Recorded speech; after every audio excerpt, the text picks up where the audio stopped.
Ayun, good morning, back to you guys. Bali, pumasok tayo sa batalyon. Siba sa siguro yung routine pag-iikot kanina ng mga kaibigan nating mga kapulisan, yung bali nga nagbabike. Iba siguro yung kanilang pag-roving. Ayun, monitoring. Good morning po sa mga opisyal ng ito, mga kapulisan. Salute you, and of course sa mga FTP, mga bagong pulis ngayon. Keep it up. Gawin natin yung trabaho natin ng mas maayos para at least ayan, PDEA Region Office 5. Then itong yung RTC sa ngayon, bali dito from galing ng Nyarba, Nabua, Camarines Sur.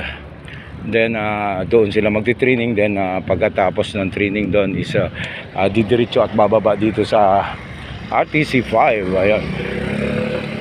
Ito yung mga building sa ngayon, yung mga bago.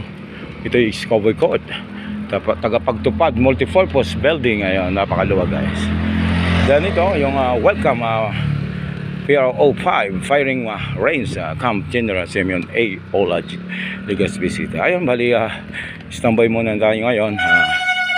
Bibisitahin natin isa sa malapit na kumpare natin si Sargento Nestor Malapo. Guys, cut ko muna guys kasi ito yung baka maistobot natin sila.